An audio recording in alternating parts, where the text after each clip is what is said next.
বিয়ে মানেই হচ্ছে আনন্দ, ফুর্তি, মজা করা। আর বিয়ের সবচেয়ে আনন্দদায়ক পার্ট হচ্ছে হলুদের পার্ট। বিয়েতে হলুদের অনুষ্ঠানই সবচেয়ে বেশি ভালো লেগে থাকে। সো আসসালামু আলাইকুম, welcome back to my channel. কাছে এবং দূরে, দেশ এবং দেশের বাইরে যে যেখান থেকে আমার এই ভিডিওটি দেখছেন, আশা করছি আল্লাহর রহমতে সবাই ভালো আছেন। আলহামদুলিল্লাহ, আমরাও সবাই ভালো আছি। চলে আসলাম আপনাদের মাঝে আমার জীবনের আরেকটি নতুন অংশবিশেষ নিয়ে। আশা করছি সবার ভালো লাগবে। ভালো লাগলে অবশ্যই একটা লাইক করে দিবেন। এখানে বিয়েবাড়ির ভিডিও দিয়ে আজকের ব্লগটি শুরু করলাম। এই তো অনেকটুকু রাস্তা জুড়ে আর কি লাইটিং করা হয়েছে, ওগুলো একটু ভিডিও করে নিলাম। তারপর এখানে মেয়ের জন্য বিয়ের ডালা পাঠানো হয়েছে, তো ওগুলো একটু ভিডিও করে আপনাদের সাথে শেয়ার করে নিলাম। খুবই সুন্দর ছিল ড্রেস আপগুলো। আমি বিয়ের লেহেঙ্গাটার ভিডিও করতে পারিনি, ওটা আর কি ঢাকা ছিল। আর যেহেতু এখানে মেহেদি পরানো হচ্ছে, প্রচুর লোকজন ছিল আর কি, সেজন্যে সবটুকু আর শেয়ার করতে পারিনি। তো যতটুকু পেরেছি ততটুকুই আপনাদের মাঝে শেয়ার করার চেষ্টা করেছি। আর আমার এই ভিডিওটা আপলোড হতে হতে অলরেডি বিয়ে শেষ হয়ে গিয়েছে।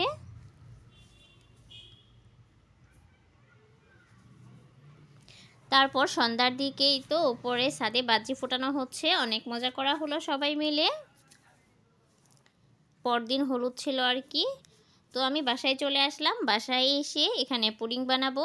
তো আমি এখানে আজকে 2টা পুডিং বানাবো, তো সেই পরিমাণে আর কি ক্যারামেলটা নিয়ে নিচ্ছি। আর ক্যারামেলের পরিমাণ না একটু বেশি হয়েছিল আর কি, আজকে প্রায় 3টা পুডিং হবে বড় সাইজের। তো আজকে আমি 1.5 কেজি দুধ, তারপর হচ্ছে 8টা ডিম দিয়েছিলাম আর একটা কনডেন্স মিল্ক দিয়ে আজকের পুডিংটা আর কি তৈরি করেছি।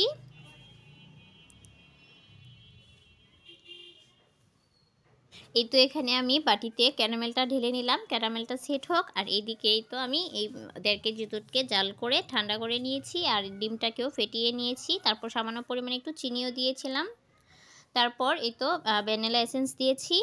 আর কনডেন্স মিল্কটা আমি এখানে ডিমের সাথে ভালোভাবে মিশিয়ে নিচ্ছি। আগে আমি ডিমটাকে একটু ফেটিয়ে নিয়েছিলাম, তারপর কনডেন্স মিল্কটা অ্যাড করেছি।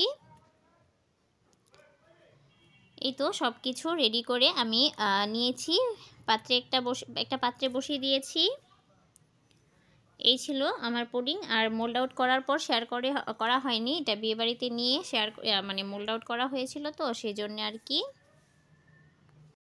তারপর এই অংশটুকু ছিল পরদিন সকালবেলা। এখানে আমি কিছু রুটি বানাবো, তো আটা করে নিয়েছি, একটু ঠান্ডা হওয়ার জন্য রেখে দিলাম আর কি। তারপর রুটিটা বানিয়ে নিয়েছি, আর পাশের চুলায় আমি আলু ভাজি করে নিচ্ছি। তো আলু ভাজিটা হয়ে গেলে আমি সকালের নাস্তাটা খেয়ে নেব।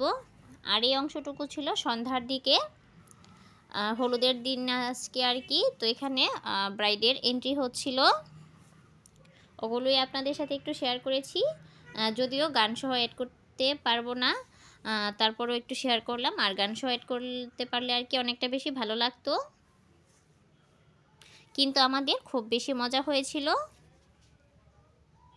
আর এইদিকে ছিল ফুচকার আইটেম আর কি, এখানে সবাই খাওয়া দাওয়া করেছিল। তারপর এখানে অনেক নাচ করা হয়েছিল, হই হুল্লোড় ছিল, অনেক বেশি আনন্দের ছিল ওই রাতটা। আমরা তো প্রায় 3:30 পর্যন্ত জেগেছিলাম, বাচ্চা কাচ্চা সহ সবাই আর কি, খুব মজা পেয়েছিলাম আমরা। একে একে সবাই নাচ করছিল।